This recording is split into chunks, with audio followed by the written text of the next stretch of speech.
Dear colleagues, let's continue our working. Again, we have 4 presenters for today, but we a little bit will change the order.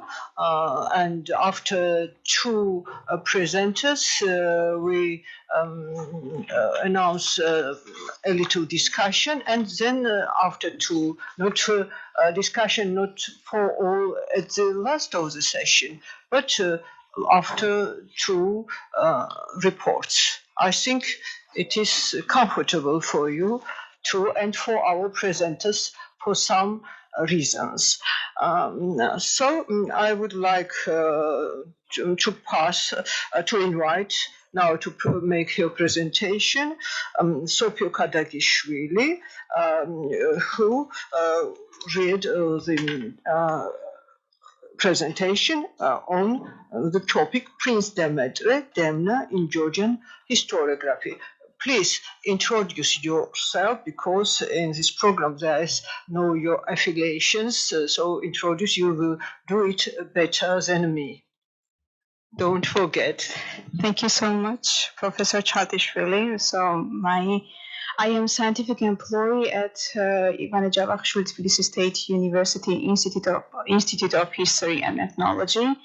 As it was already mentioned, my paper is about Prince Demetre, who is also known as Prince Demna in Georgian historiography. But first of all, before I will start my report, I want to share my gratitude to these organizers of this conference for this wonderful opportunity to share our reports in this scientific circle. So, today I will speak about one of the very interesting episodes in the history of the medieval Georgia. Namely, this is a rebellion led by Prince Demetre in 1177 that changed the royal lineage forever. This fact was well documented in medieval sources, not only in Georgian sources, but in foreign sources.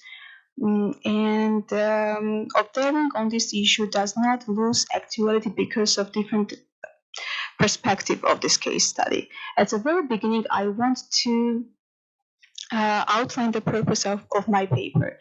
On the first hand, I will try to analyze medieval Georgian sources, and on the other hand, I will observe representations in Georgian historiography regarding to this issue. Georgian official historiography is rather tendentious, that was highlighted by negative attitudes towards the king's opponents. The king's longevity was supported by ideology of chosenness of Georgian monarchs scattered in the sources, which contributed to the sacralization of Georgian monarchs. Despite this, medieval Georgian historiography did not avoid describing intergroup conflicts around the royal throne either. Although in most cases, actions of opposition was considered in a negative context. One such controversy in the history of Georgia occurred during the reign of King Georgi III, where the question of king's legitimacy was raised.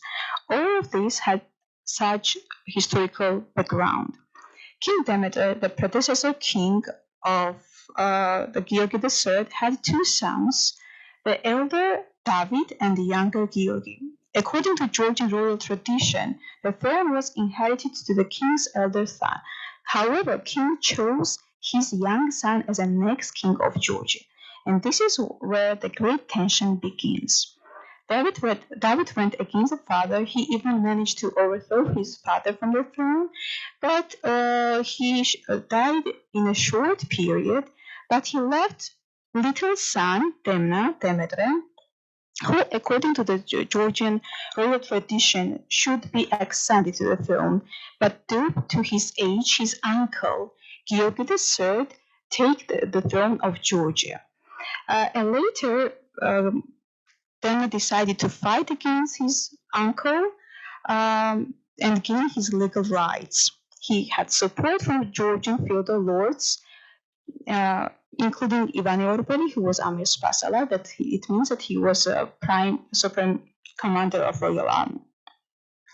One of the notable historical monument of the history of the medieval Georgia, it was already mentioned, it is Life of Chkhartishvili, describes this event like this. So, king's nephew, the son of the elder brother David, beautiful in appearance and learned in everything, acted like his father, and devil entered to his heart and soul. Orbelis and other Georgian nobles joined him, and there began a series of betrayals, conflicts, murders, rebels. Later, the rebels were defeated.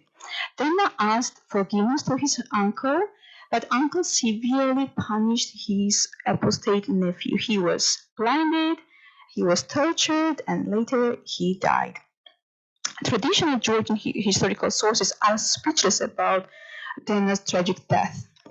It's not coincidence, of course, that historians try to not to portray the king as a murderer of his nephew. At the same time, it's very interesting how King Georgi III is described in the same source. The glorification of king was not unusual fact in official Georgian historiography. Although the characterization of Georgi III breaks even the cliches of making king's descent portrayed. I will share some quotations from the same source about Georgi III.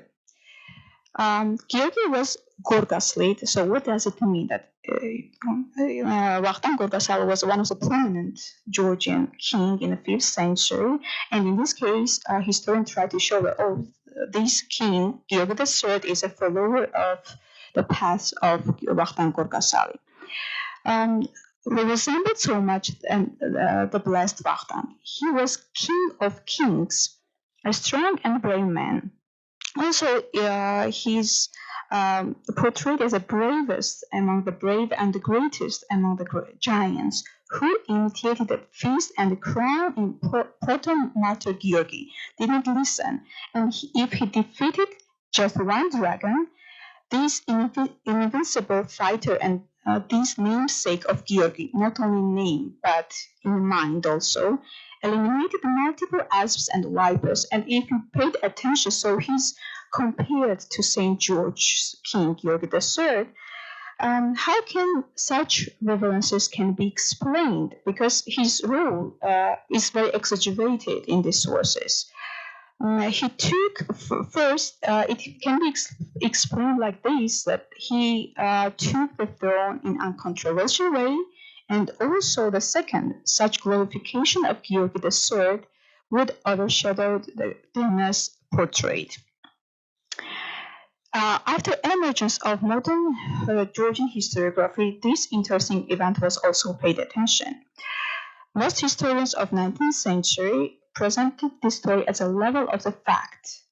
However, the attitude towards Demna was unequivocally negative. In fact, no question was raised about Demna's legal rights. One of the outstanding researchers, Theodore Jordanian, in his chronicles published in 1892, evaluates the Demna's rebellion in this way. So I will read quotation from his chronicle. The account of other chronicle reveals this dangerous conspiracy which almost killed the king and prosperity of Georgia.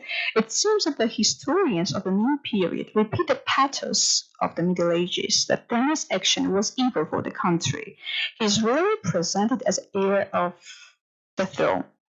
Prince Demna's rebellion was evaluated from a different angle in Soviet Union. The Soviet government brought historical science into the certain framework. It's not surprising that the most of works has Marxist influence. Marxism was built on class confrontation. Historians working in the Soviet period tried to represent that history of Georgia, like others, was a history of class struggle.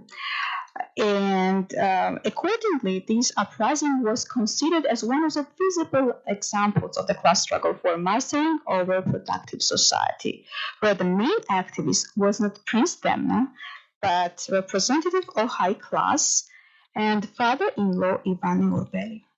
That is why often in Georgian historiography, the rebellion of 1177 is not referred as a rebellion of Prince Demetre, but a rebellion organized by this very outstanding noble Ivane Orbeli. The authors of this narrative didn't consider Demna as a leading figure of this rebellion, but Ivane Orbeli, who used Demna for his own purposes. Obviously, the noble's participation in this rebellion is noteworthy fact, but I think that it's unfair to present Demna with a secondary role. In the critical papers published in the Soviet period, in addition to Marxist influence, Demna was highlighted more as a legitimate candidate to the throne. Historians recognize his right to the throne, but they tried to deny his legitimacy with different arguments. For example, it was mentioned in different cases that Demna's grandfather, King Demetre I, named Georgi as a next king of Georgia before his death. Also, Demna's illegitimacy was substantiated by the prince's marriage to the daughter of Ivane Orbeli. According to researchers, marrying with a non-princess made Demna unfit to rule. All these efforts were made to deny Demna as legal candidate of the Georgian throne. The observation of this problem in Georgian historiography is one-sided. But why? Despite subjective and objective factors, Demna became more unacceptable in comparison to the next king of Georgia, King Tamar, who was daughter of Georgi III. Tamar's reign is considered as a golden age of Georgia, and her reign is associated with a period of marked political and military success and cultural achievements.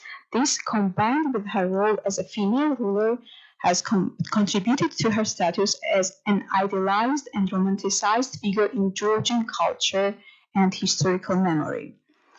She remains an important symbol in Georgian pop culture. The successful reign of Tamar helped to divert attention from Prince Demna. All of these circumstances made Prince Demna unfit to rule.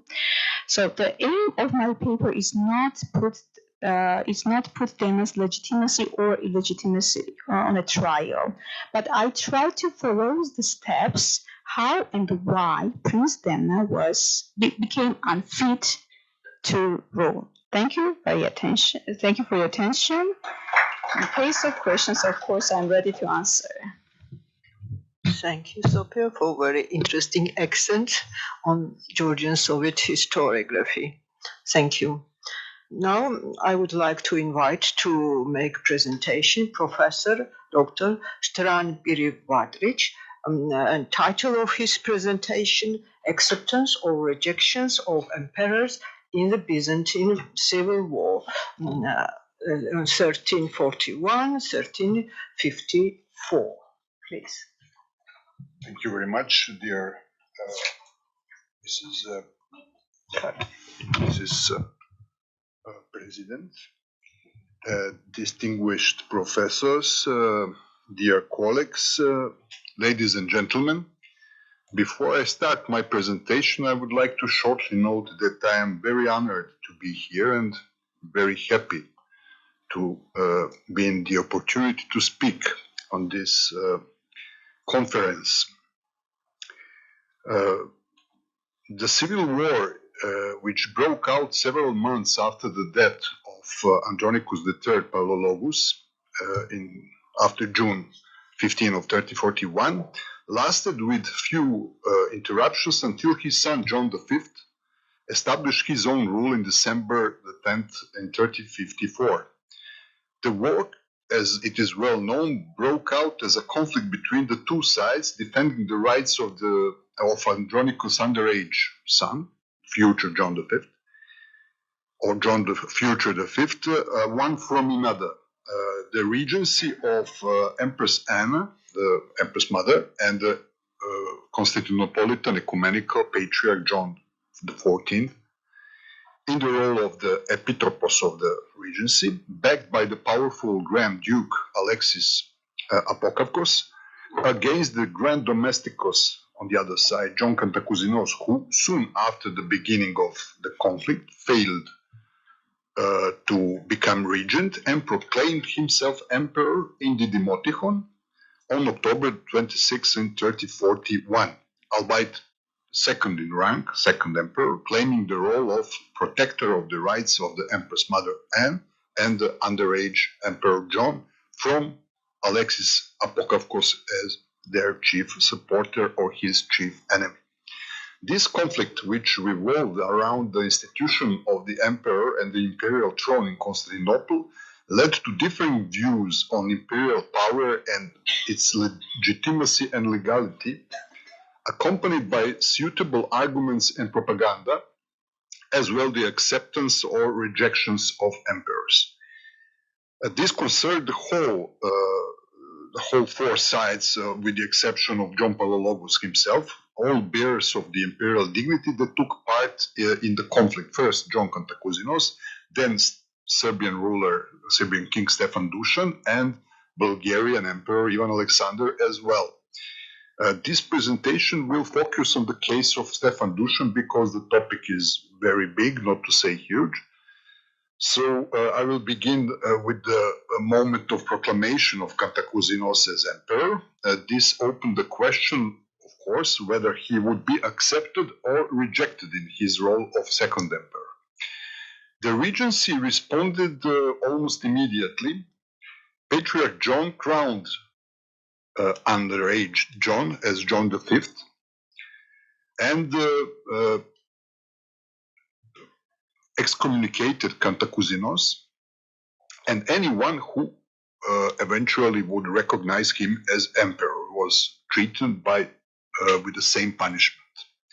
The number of Cantacuzínos supporters fell off in the following months, certainly due in part to this measure of ecclesiastical censure, which was intended to be proclaimed in all the metropolitan dioceses under the jurisdiction of the Patriarch.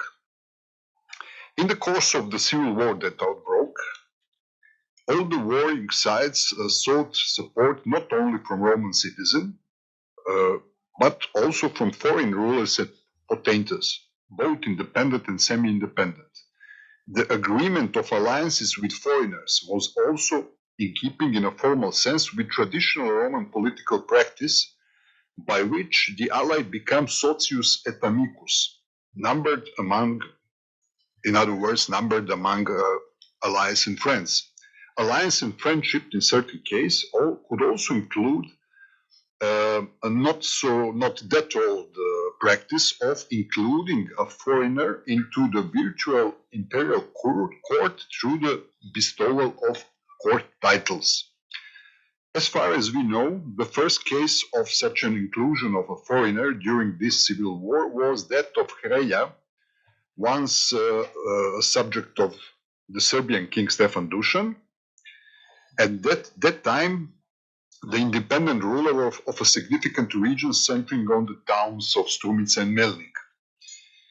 In the spring of 1342, he became ally and friend to Cantacuzínos. The agreement, in my opinion, included the award of the exalted court title of Grand Domestikos, and it certainly meant that Hrelja would recognize Cantacuzínos as emperor.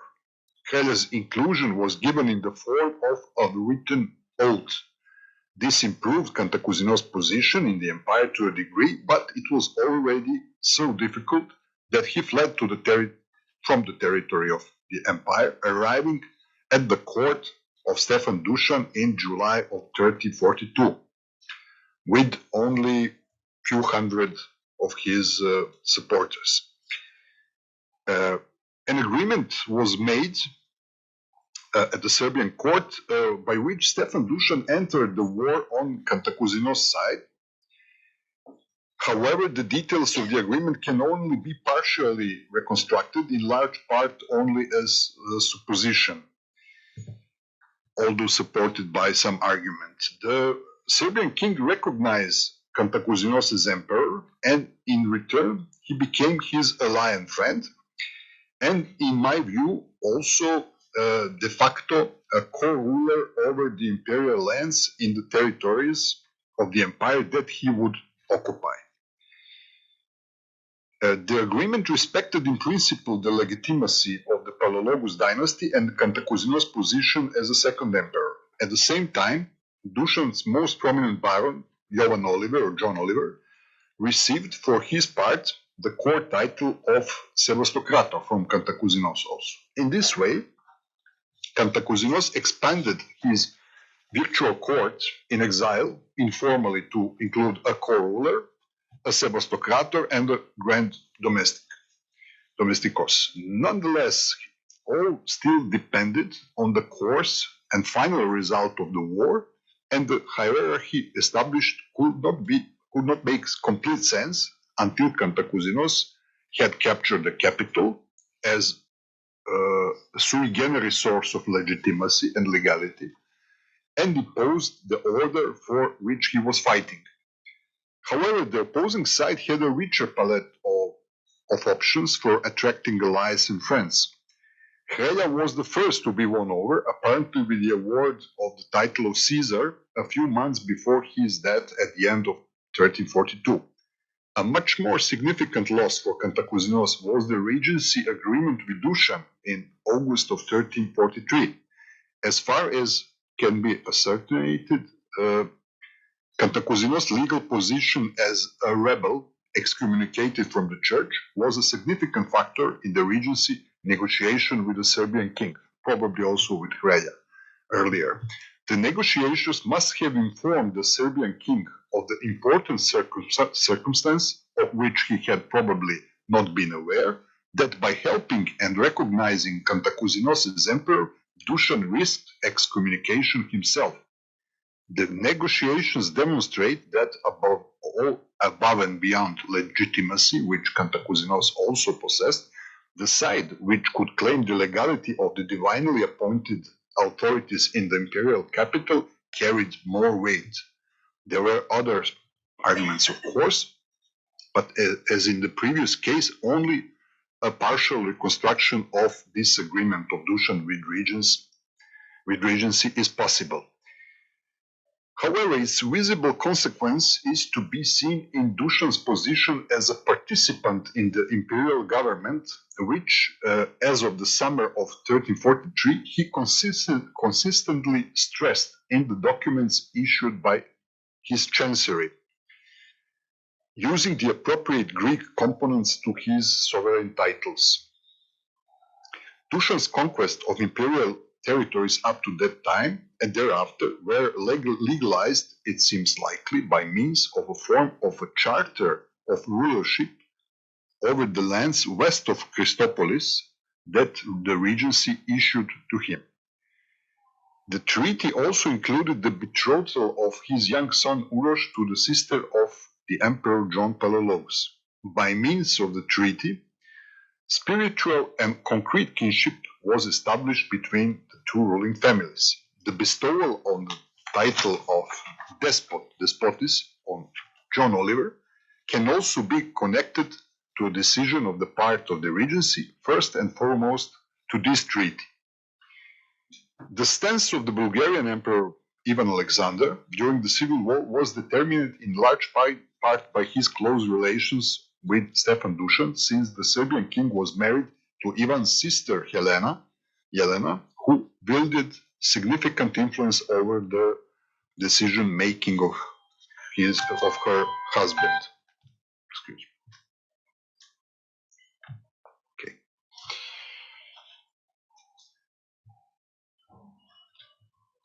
Thus, the Bulgarian emperor firstly became an ally and friend of Cantacuzinos, and later of the regency, which was also accompanied by his involvement in the governance over a part of the empire, expressed in the appropriate changes to his titles with the introduction of Greek components.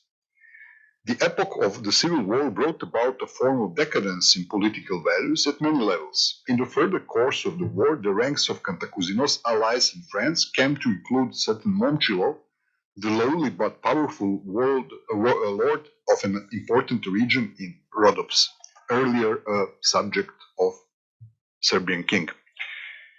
The regency responded by elevating Momcilo to the illustrious title of despotis, which he bore when he was killed in a battle in June 3045.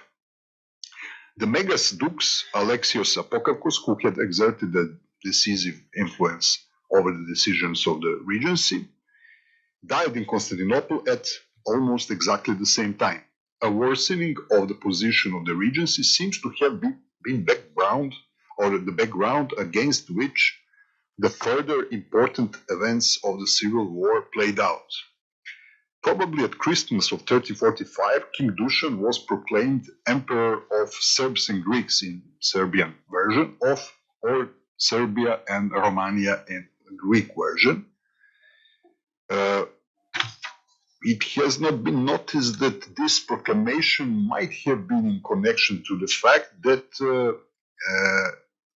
John V was close to become mature for the position of emperor.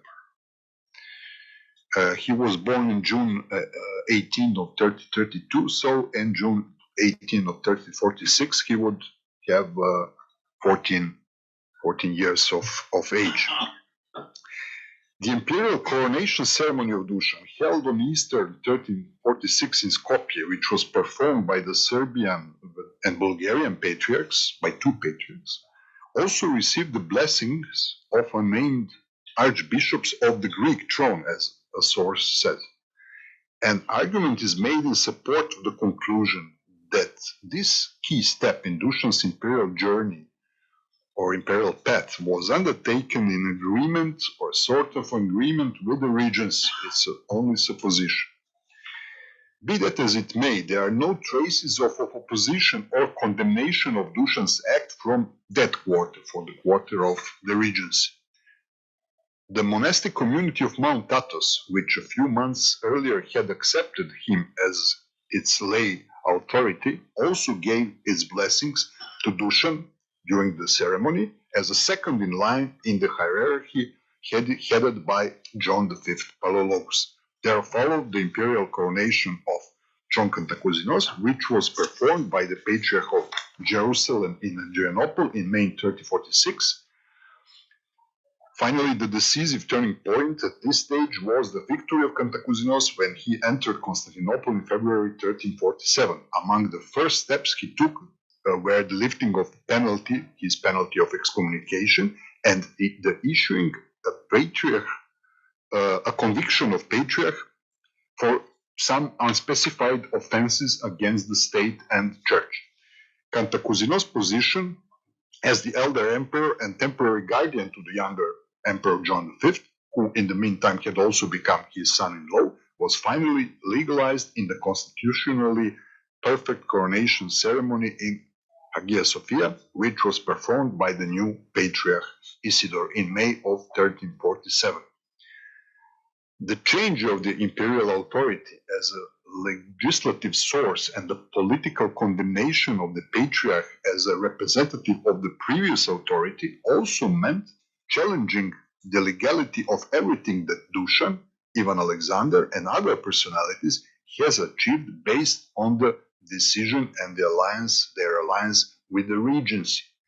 In Dušan's case, this meant his title of emperor and occupation of Byzantine cities and regions, certainly also the elevation of the archbishoprics to a patriarchate, and an act directly related to the imperial coronation.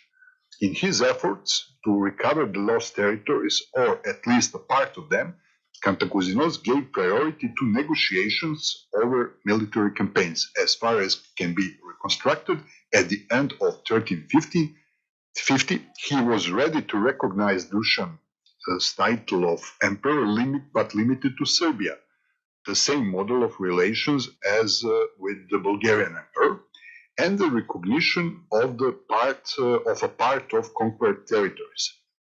Dusan followed at that time the basic principle of his participation in the empire, considering John Palaiologos the rightful emperor and Kantakouzenos as usurper. The hierarchy and the relationship between Palaiologos and Dusan can be seen in the Byzantine emperor's charter for Hilandar of July 3051, which shows that Dusan considered John V the supreme secular authority, and he himself as a spiritual member of the ruling family. I mean, John V, Dusan, as spiritual member of the ruling family, whose imperial authority included Serbia, but not the Byzantine lands. Crack in the relationship between the older and younger emperors degenerated into open conflict in 3052, in which friends and allies of both sides participated, the Serbian and Bulgarian emperors on the side of John V and the Turkish Emir Orhan on the side of John VI. In the context of the Battle of Amphition, or the battle better known as Battle of Didymoteichon in October 3052, the Patriarch of Constantinople and his synod excommunicated Stefan Dusan. This is my chronology. It can be established with some argument. The earlier chronology was 1350. The excommunication document has not been preserved, but in large part it can be reconstructed on the basis of other documents. Certainly, with this excommunication, known in historiography as Callistos anathema, the Byzantine rejection of Dusan's imperial ascension gave a new dimension and had as its immediate consequence Dusan's withdrawal from the civil war and initiation of unsuccessful negotiations to lift the anathema, the excommunication, which he pursued until his sudden death in December of 1355. Thank you very much for your attention.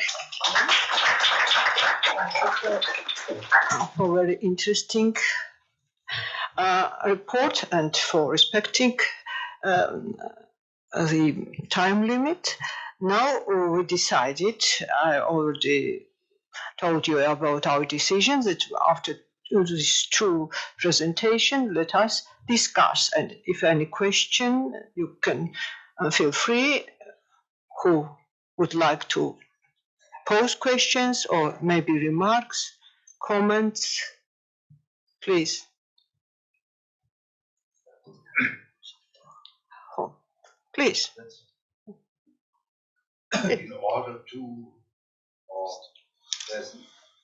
Oh, we're having a discussion on the first two, and then we'll have on the other two because of some time left. The second.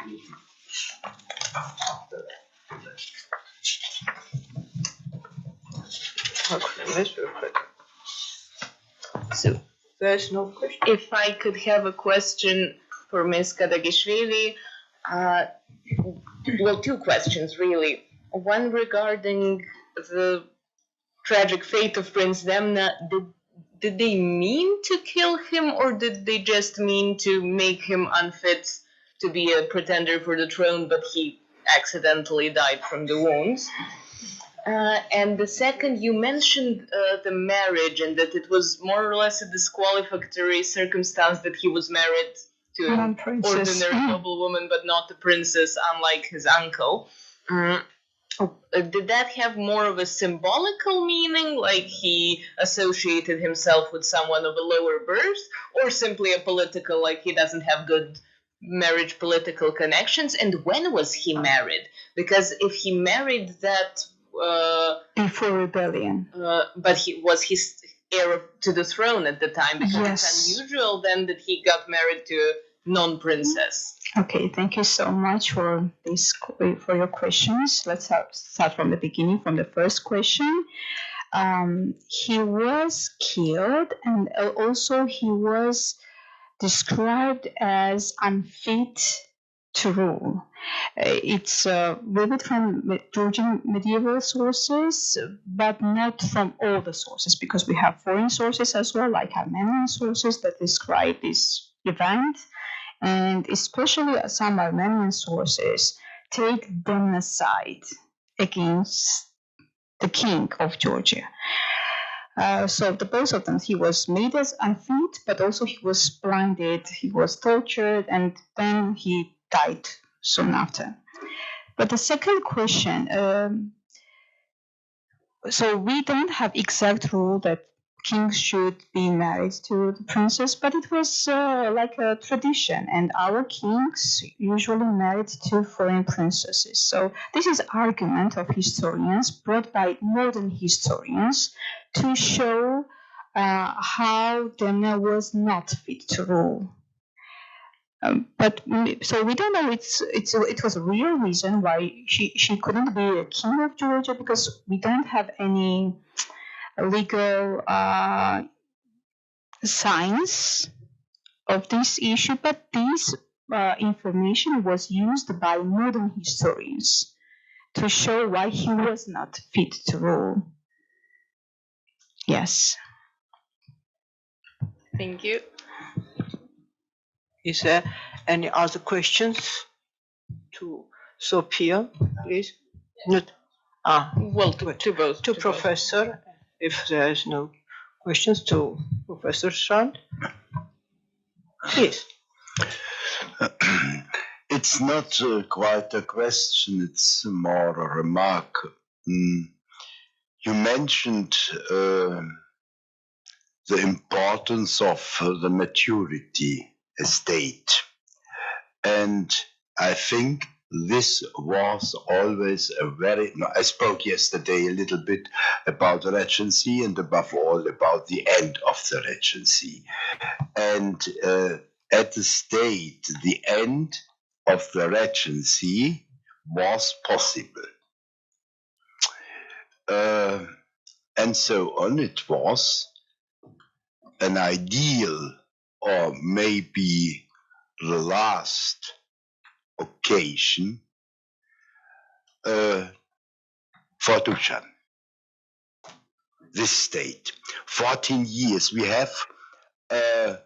Yesterday I stressed a little bit this age of 14 because it is not generally accepted. But above all, it is not generally studied. We have another example which I studied recently, not yet published. This is the fact that 100 years earlier, the young Andronicus II was married with Anne of Hungary exactly when he was 14.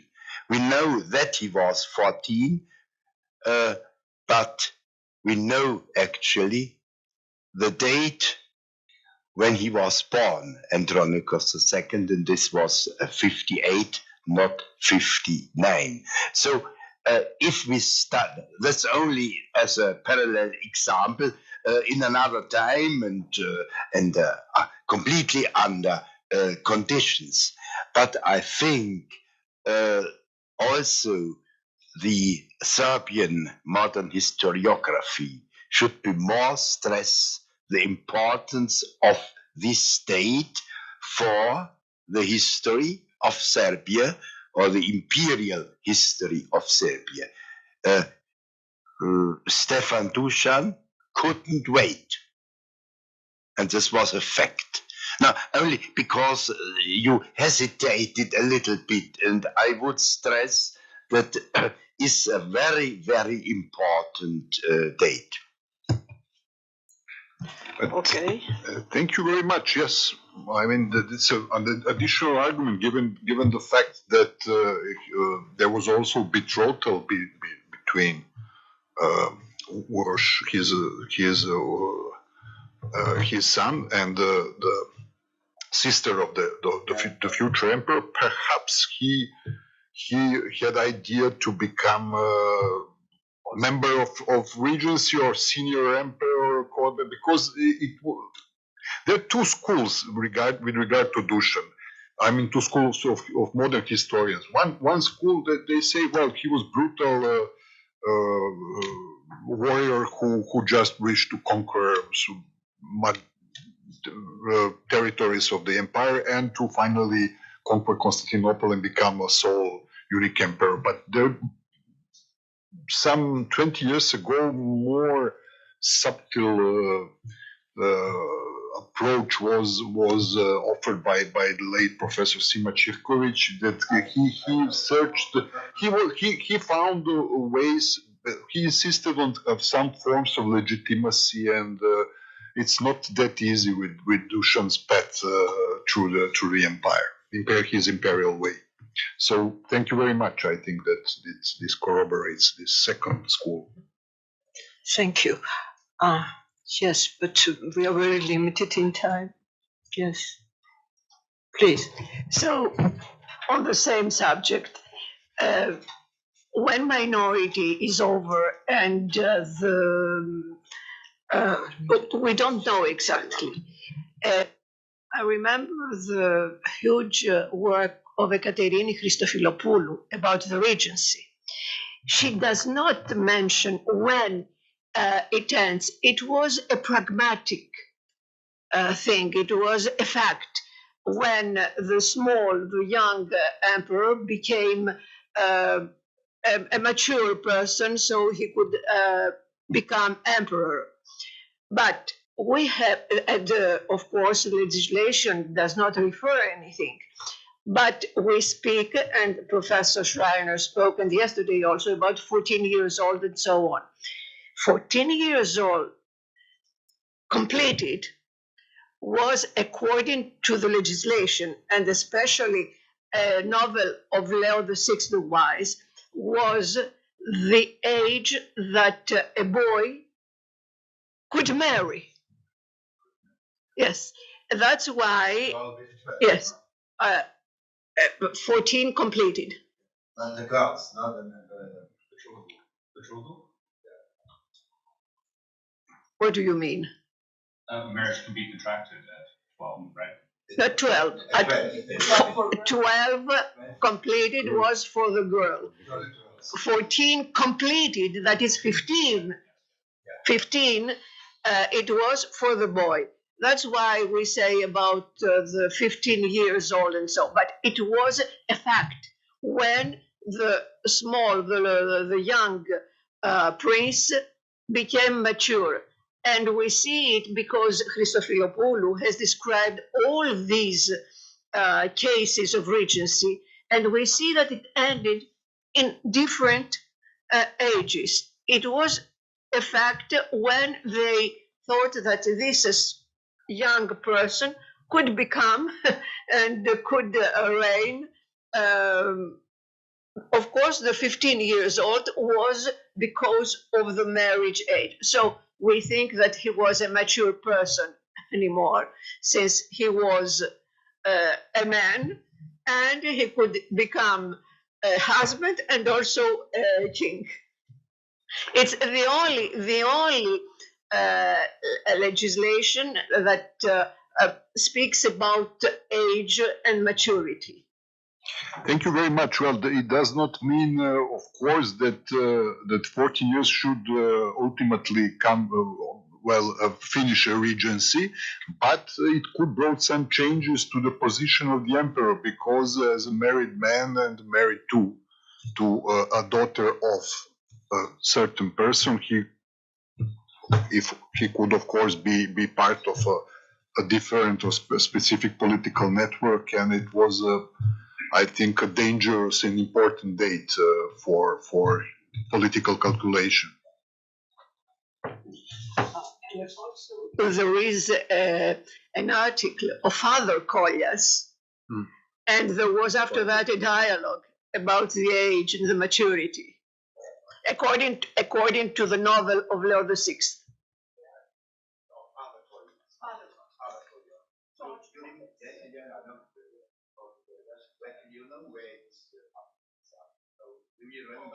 I don't remember, but I can send to you the reference.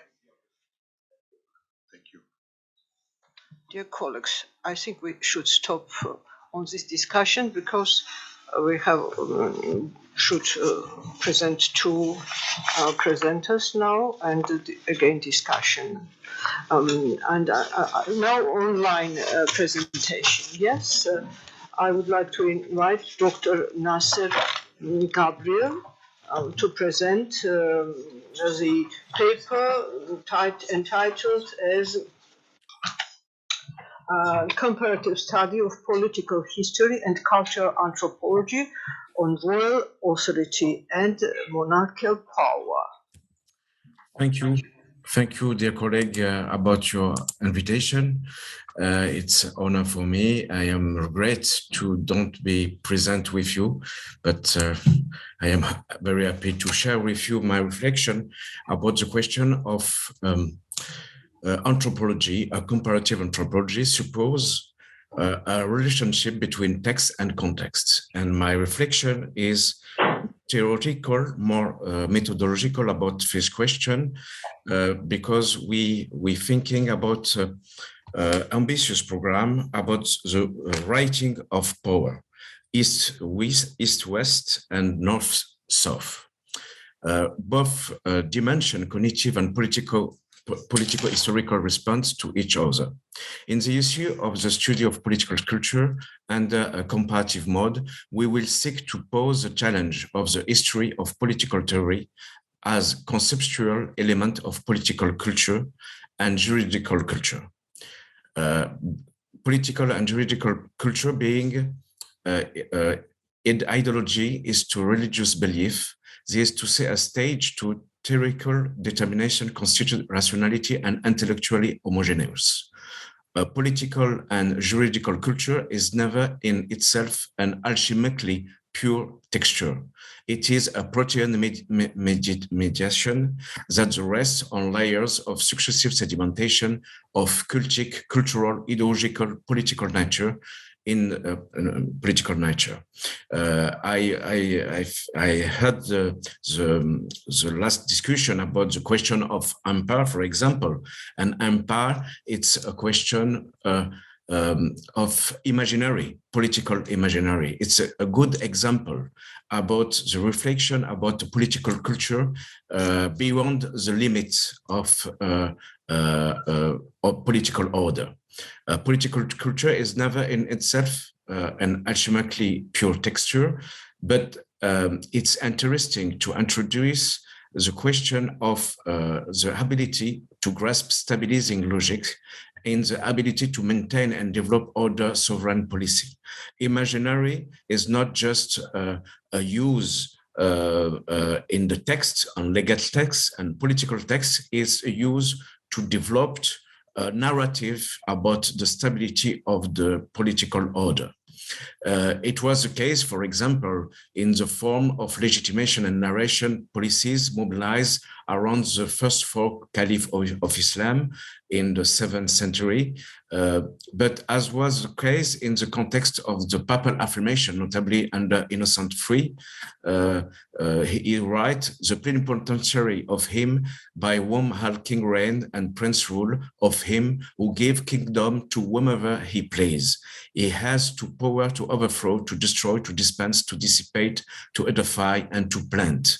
This work is present in first introduction in comparative work between the East and the Western Europe, the North and the South of the Mediterranean, on the relationship between political order and political and juridical culture, national politics and international constraint, by posing the challenge of writing the state's power, the political writing of war on power over war, men, and the stories that were mobilized in the Middle Age in the modern times. Our subject is an introduction in this approach, which is conceptual and comparative. It is advisable to develop the methodological use of the analysis of the political writings of government in time of government or time of conflict. In the case of Western Europe and Southern Europe, the hypothesis of this program is constitute the idea on the idea in the heart of governing royal authority and monarchical power, can apprehend in a historical and comparative way in a first formulation of a right public of a political and legal type. This public right would be at the center of the creation of an order policy with universal criteria of rule of the power of government. By universal, we mean general principle of good government that we set up in political practice and to know art. This in Spain, for example, we give we give an example of Almohad in Spain, Empire of Almohad in Spain in 11th century, in political theory of Almohadism, which centered on the Tawhid, its unity, on the divine uniqueness, the essence of his measures, the division between what people can believe and what they must understand. In another historical context, if we take the example of the Almohad Empire, as it was underlined by historians, the dynasty mobilized the gesture of the Prophet of Islam and aims to register in eschatological time in Islam. Time organized around the cyclical order, which construct narratively around the figure heralding the hand of the time with three antagonistic figures, but complementary: the Messiah, Jesus, the Antichrist, and the Savior, Mahdi.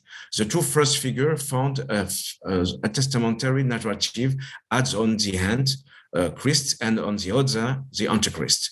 On the one hand, the Messiah, Jesus, son of Mary, in Arabic of Al-Messiah, Isa ibn Mariam, in a descendant of the Prophet, and from the same community, the Quraysh.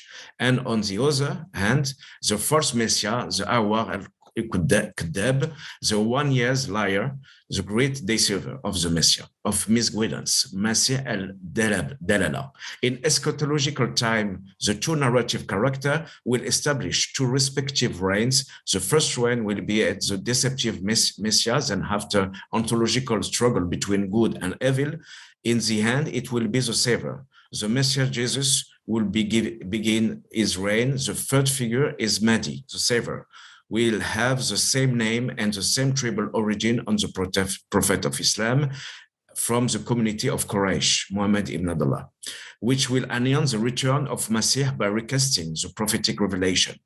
The Arab Bedouins will therefore adopt the political preeminence by giving birth to the Prophet and the Mahdi. Narrative foundation found in the construction of empire centered on the personality of the Mahdi. Ubaydullah al-Mahdi, founder in the dynasty of Fatimid in the 10th century, and Abu Muhammad ibn Tumat, founder of the Almohad dynasty in Muslim Spain in 20th century. It is from the configuration that Ibn Rushd, Averroes philosopher, represents the most ultimate link of attention increasing between traditional Islamic law, focusing on the extratemporal application of normative order and positive law, which is a translation of the interaction between imperial order, Muslim, and otherness, between the Sharia, normative order, and Sharia siyasa, political order. This aim is to provide a framework to explaining historical dynamics according in the choice of the method of source, a definition that historiography mobilizes around comparative study. For this doing, the comparative method has always seemed to me to be the most fruitful approach in order to decenter from our presupposition and to cross-link context and socio-order unique policy without sacrificing specificities or local issue. It is necessary to develop comparative analysis of space of knowledge of political order, type of relation to political culture. This approach can take the form of two forms of legislation. The framework homogeneous, the political order are oriented by a system of common value with relations tables in diplomatic, political, and ideological terms. The heterogeneous framework, the political order organized according to different principles and appeal to plural value. Too often, our classical distinction amount to establishing waterlight space between the study of theology, philosophy, or history. We distinguish the aspect of knowledge erected into study discipline without perceiving that in a register of circulation of socialization and formation of knowledge in the 20th and 13th century. Thus, it's in a much political, theological as philosophical or historical. By example, knowledge is the first of the, is first of all political. There is to say that it's based on a relationship with society, with organize it. This process follows different stages allowing, for example, the transfer of political culture from a given context to another context, given context, with a different dynamics and active relationship between text and context, discourse and events, political theory and history. Our approach helps to seek way to compare historical figures who have themselves the repositories of hybrid political culture, marked by borrowing from of acculturation and acquisition device. By consequently, the emergency of political order does not rely solely on the relation of diplomat or political strategy. It's also solicit current of thought circuits of ideological legitimation, configuration of knowledge, which are, to varying degrees, element of prestige and affirmation of a system of sovereignty on the national scene on international. A political order in the medieval world is built around one more political and legal culture, Greco-Roman culture, late Byzantine culture, culture of Old Testament, customary culture, etc., etc., etc. It's necessary to explain this culture underlying policies, determines the concept, empire, revelation, prophecy, Rome, and understand the circulation circuits of knowledge, the space of socialization, cultural, ideological, political, and understand the role of institution. For example, during the reign of Alfonso X of Castile, in the 13th century, and his cousin Frederick II, the political order cannot not be constituted without the use of scholarly and humanist and humanist culture, whose proposed response to the figure of wise sovereign, or in Arabic, in the Insan Kamil, the complete man. The life of the spirit is foundation of literate knowledge, whether it's with Western courts, Alfonso X, and for example, Louis IX, or Eastern, Saladin or Al-Kamil. For the sovereign, this life of the spirit aims to combine the dual legitimacy of the potestas in Roman concept of legal power based on temporal function, and the auctoritas, Roman power of influence of spiritual ascendancy. This involves formulating a philosophy on the political order, likely to guarantee the sovereignty and absolute character of spiritual and temporal submission of all individual living in its temporary. The figure of the wise king is very important figure because in 12th and 13th century is a new personage during inspiring by King Solomon, and is to be make a counterpart about the warrior king. It's example for the transformation of political culture. The life in the mind to permit to thinking about the question of legitimation and to thinking about the role of imaginary social culture in the political order can be defined from the angle of George Lukács. Was defined the social homogenization politics and the question of the circulation social process of narrative. It's very important to thinking about this relation between a social culture, juridical culture, law culture, political culture, but to explain, to thinking about imaginary. Imaginary is not just abstract reflection, imaginary making a narrative, making a justification, making a political order. And in this configuration, for example, the philosopher Averroes in 20th century and the King Alphonse X in 30th century is developed a different question about the notion of empire. It's not a notion abstract notion. It can be reduced by a policy of domination. It also conceals the transmission of political culture that have strongly participated at the construction of public order, particularly in Europe. The public order by the sovereign and the curia regis work out, rationalize, or imports theory like to construct social order. This presupposes a meaning, a stable definition which imposes itself in a narrative way on the necessity of political existence, as we find is in the two works of the King of Castilla, Alphonse X, Historia from Spain, and General Historia. For this question and different, we can making a different linking between the role of urban culture in the 20th and 30th century. The urban culture with Averroes in the Muslim Spain in the 20th century, Alphonse X in the 30th century, or Louis IX in the 30th century deployed products of literate elite, a religious cleric of Al-Azhar, El-Karawin, Kerouan, La Sorbonne in Paris.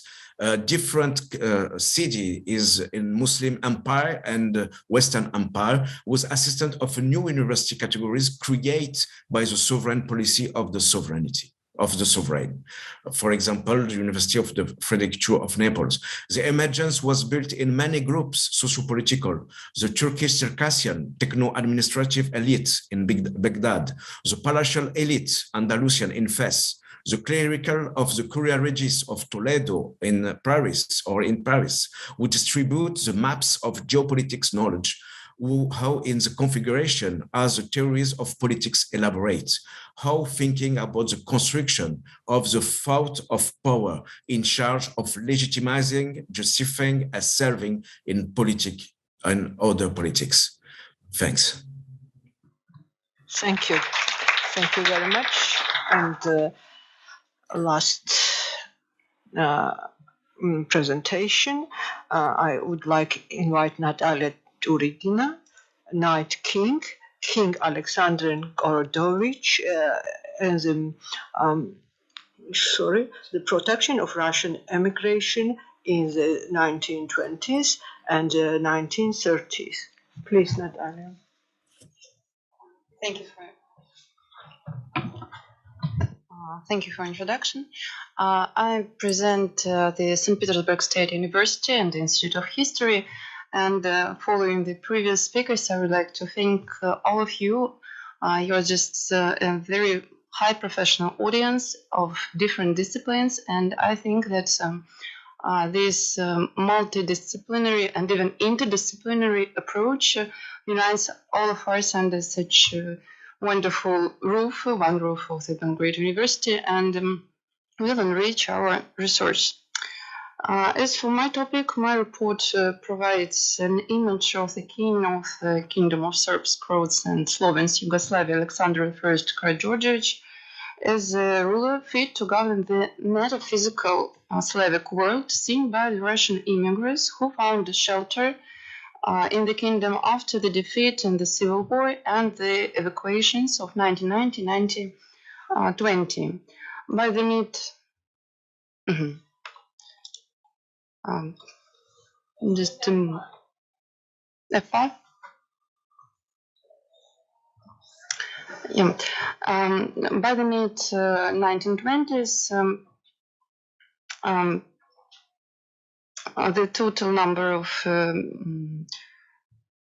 Russian refugees accounts about 40,000 people, which made this country one of the largest centers of Russian immigration by the 1930s. Due to objective demographic processes, its number declined, and you can see that it corresponds to the total number of Russian immigration. Nowadays, these numbers are not so impressive, but more than a century ago, it was a real demographic disaster, requiring real medium of their legal status regulation.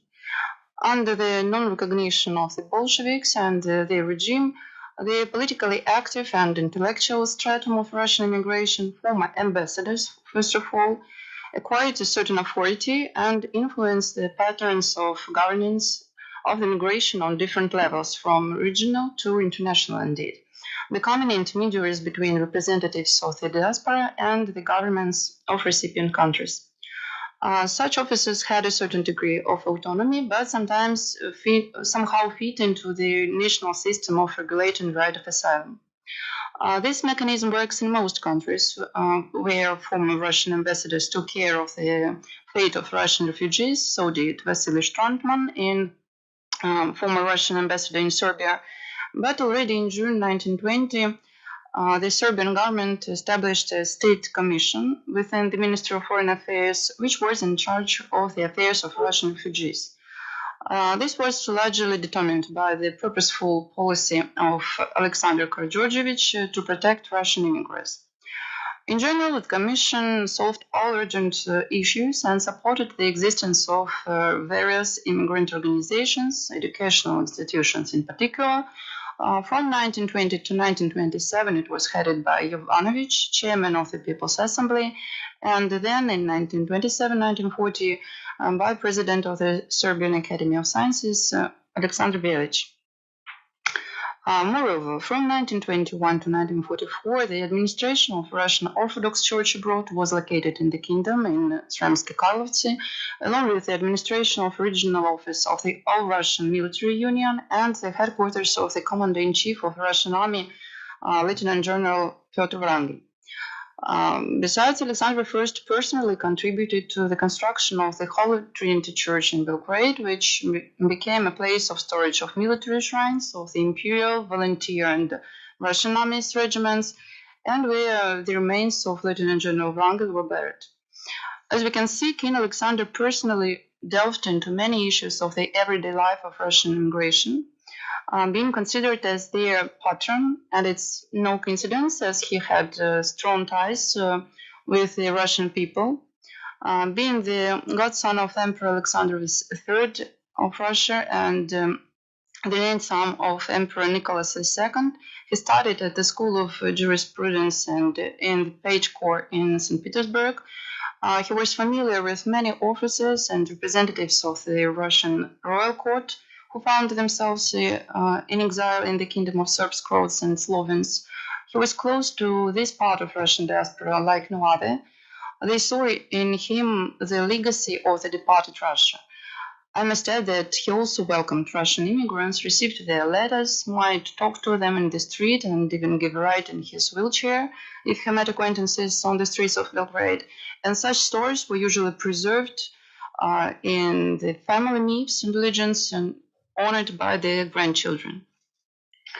Documents from the Archive of Yugoslavia found 74 Court of the Kingdom of Yugoslavia 1918-1948, introduced in the scientific circulation by a professor of the Moscow State University, Ludmila Kuzmichova, show the extent of personal assistance of the king family and royal court to Russian immigrants who have turned to them for help. The fund contains hundreds of letters from Russian immigrants, not only from Yugoslavia, but from all over the world, from Greece, China, Finland, France, Czechoslovakia, and so on. And none of the petitions remained without the attention and participation of the royal court. A special place in the charity of the royal court is occupied by the assistance to the Russian church abroad, also not only in Yugoslavia, in Habin, on Mount Athos, in Poland, Milan, Geneva, Brussels, etc.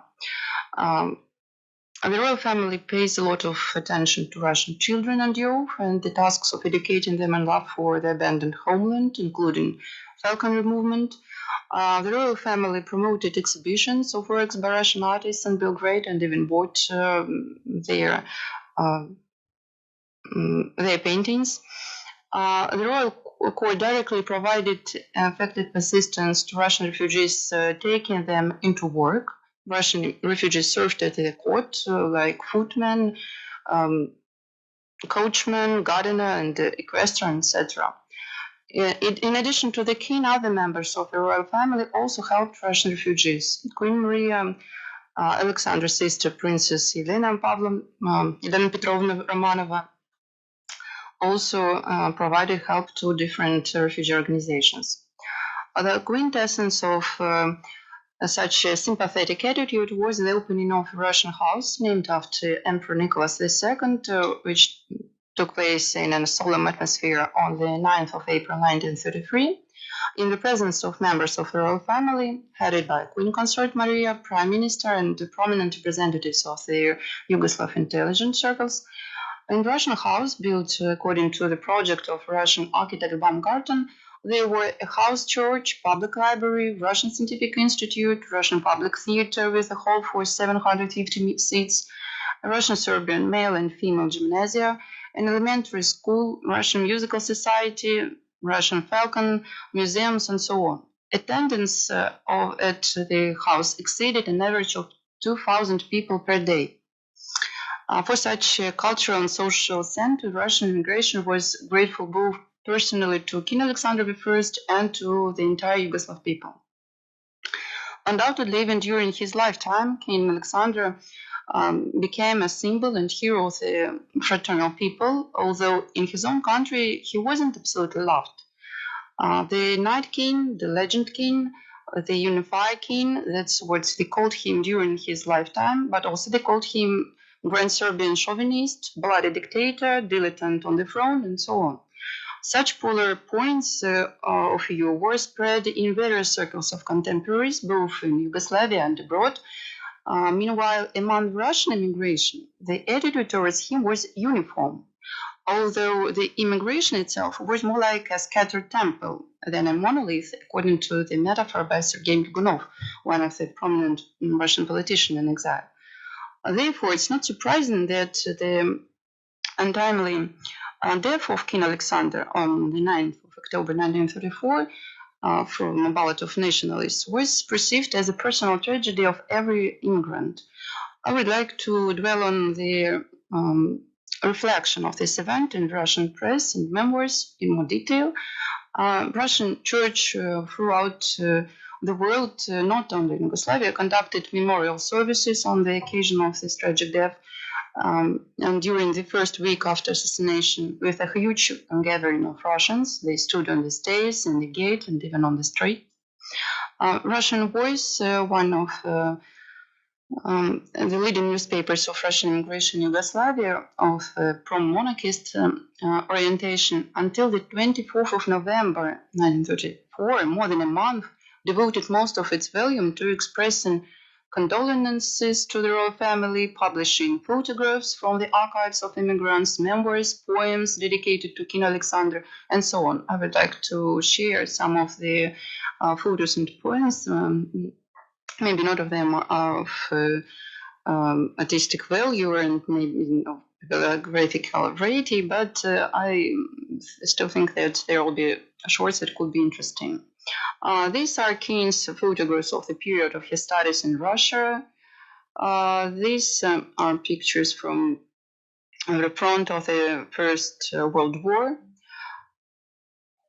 And of course, there were photo reports from the burial and farewell to the king.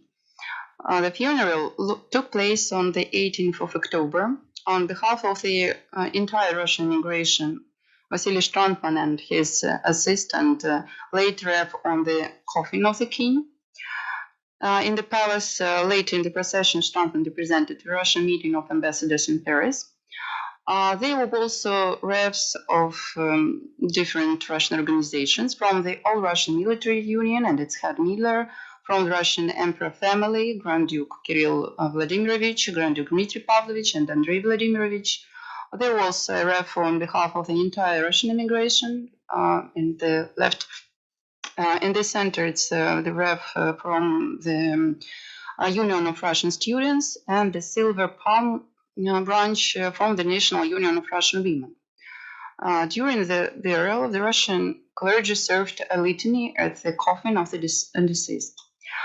Although representatives of Russian organizations took part in the procession in a very limited number, they came to religious services both in Russian House, as you can see in the slide, and in the Trinity Church, where the ceremony was held in the open air.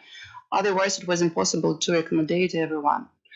The Union of Russian Writers in Yugoslavia initiated the issue of a one-day newspaper, Russia, dedicated to the memory of the blessed King Alexander, which accepts the articles by prominent Russian writers such as Bunin, Merezhkovsky, Kuprin, Zaitsev, Shmilov, Hippius, Balmont, Tefi, Aldanov, General Dinkin, etc.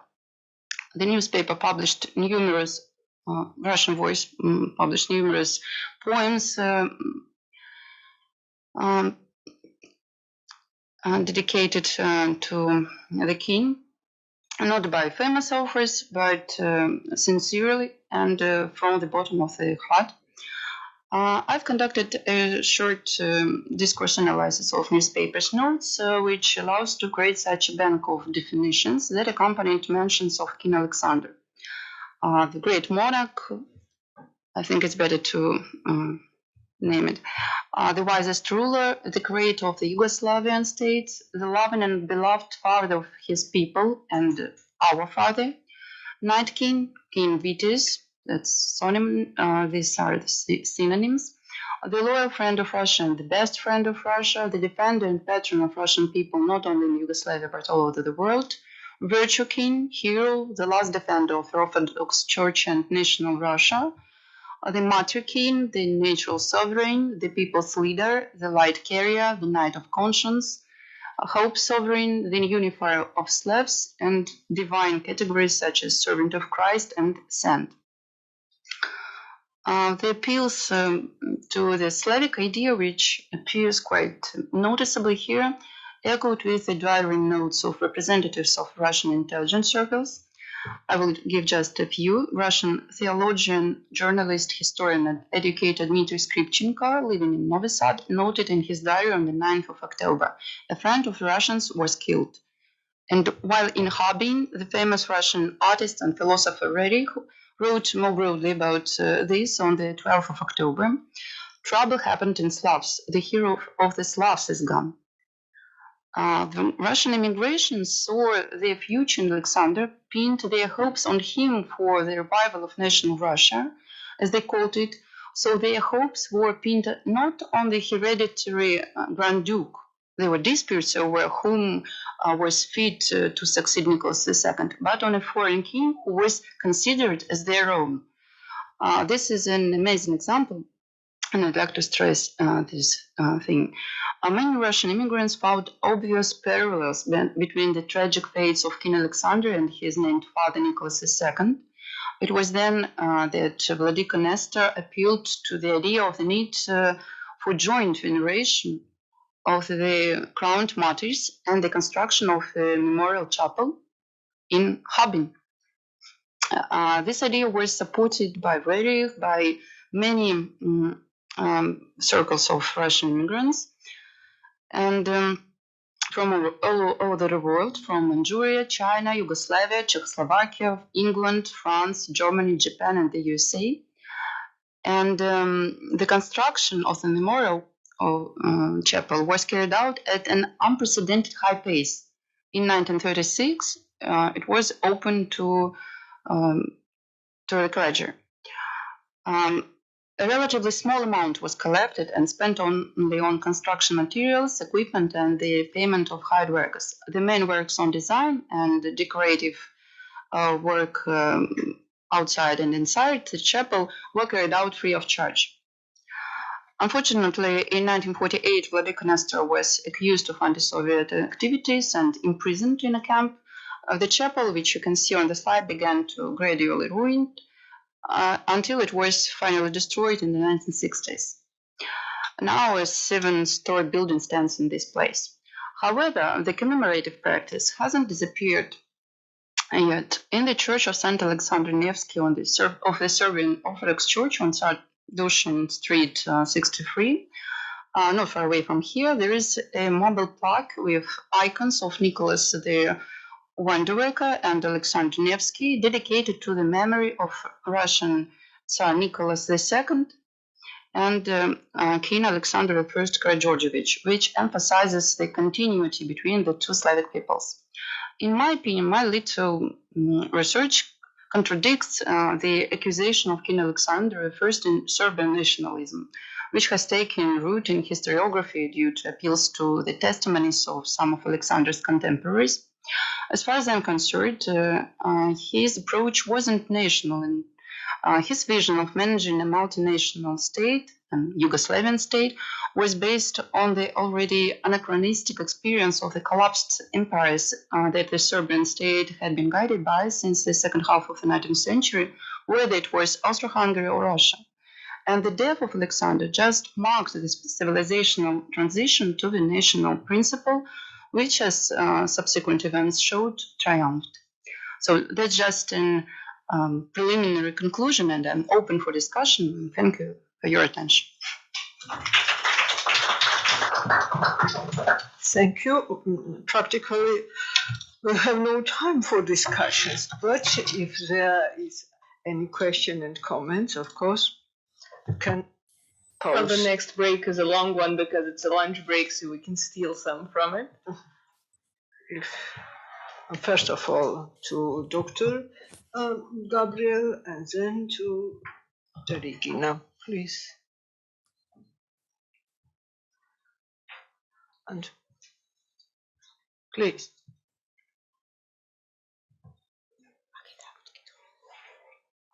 Please. Thank you very much. I have one question for Nasser. You mentioned various texts on good governance and so on, and we know that sometimes they were written by, let's say, experts, by scholars who were close to the court, and sometimes they were written by the wise kings themselves, intended for their successors and so on. But in your experience, how wanted were those texts by the monarchs themselves? Did they see those as useful tools to instruct them on how to govern well, or did they see them as unwelcome restraints and critique of what they might actually politically want to do? Yes, good question, Nina. Thanks. You have talking about the two intentions about these models of the wise king. The two intentions very important for this king. 20th century, it's we living a new paradigm about the model of the king. Before, we have the King David, about the models of the monarch, the model of the monarchian ruler. And in 30th century, with intellectualization of little class, the monarch want to develop cultural and symbolic power about a new class, social class of elite, and to develop a narrative. And for this reason, they want to create a new consensus to stabilize political order and to control circulation of knowledge, circulation of reflection is very important, because in 20th and 30th century in Western Europe, we have different schismatic school of thinking about the religion, about Catholic unity. And for this reason, the wise king models, it's used to close the question of debate about this theological discussion, and it's very important for this reason to have this two dimension, political dimension. We use the model king to wise king to control and to unify population, and other dimension is to prestige, to have a prestige about the knowledge. The question of library is more important in this way. The library is the key point to magnify the knowledge of the king, but we have something. The king must be wise, but don't be clever.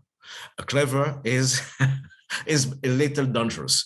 We can give the example of Alfonso X, king of Castilla, the bad reputation during 5th century when his contemporary is a chronicler talking about, oh, it's not a good king because he's too much clever. It's not good. And the question of the wisdom against clever is very interesting about this question. Thank you, Luna. Thank you very much. Thank you very much. And maybe you have questions, Anna? Now, if there's no question to Dr. Gabriel, maybe questions to Natalia Turikova?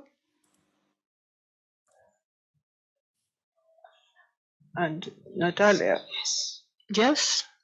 Again? It's me again, sorry. You use the privilege of host. And now I turned the camera to a completely wrong direction. I apologize. This is more of a comment, but since we had a lot of people from the Russian emigration here at the Faculty of Law, we had many professors. I don't know whether you've been to our library. I should take you afterwards because we have a memorial board to all the teachers that were teaching at our faculty. And one of them was Alexander Solovyov, you'd say in Russian, but we called him Solovyev. And that's also curious because simply because the Yov was written without the dots and Serbians didn't know how to read it and they read it Solovyev as it would be in Serbian, and he kept it that way. He had it introduced in official documents and all his books are signed Solovyev. But either way, he, for example, named his son Alexander, which was also his name, but he specified that no, he did not want to name his son after himself. He wanted to name him after King Alexander in gratitude for everything that he had done for the Russian emigration. Now, of course, after the communists came, they emigrated to Switzerland first, and then the son went to the United States and so on. But do you know maybe of some similar examples, some gesture of that sort with other immigrants or something? Only if you do. It was just a thought. Thank you for your remark. It's very interesting. It could be a topic of research, indeed, about such commemoration practice.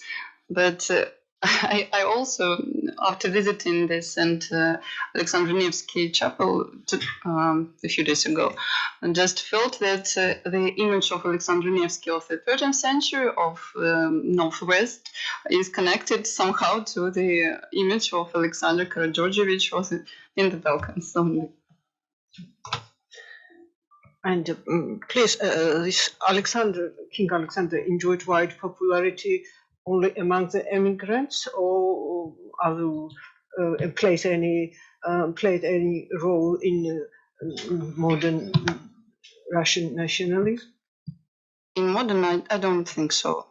Modern times are not so connected with his name. Yes, but Russia brought him into a period, and I think, well, most memories that I've read contained image of Alexander is like a night king, not among Russian immigration, but among the international society, I think.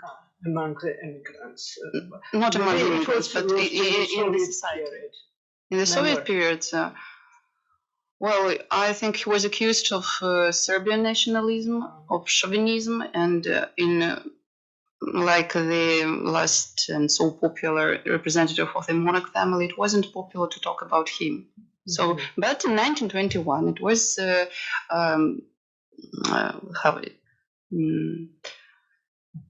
it was issued the series Alexander of Yugoslavia by Serbian regisseur, how to say, director, Serbian director. Yes. Okay. Thank you. So we worked hard during the first half of the day. Now we deserve relaxing And please, we are inviting, yes, the break for the dinner. Thank you so much for... So the break is until 3 o'clock, and then we'll have the last keynote lecture by Professor Papadopoulos, and it might be interesting in the context of the texts on good governance. Thank you all.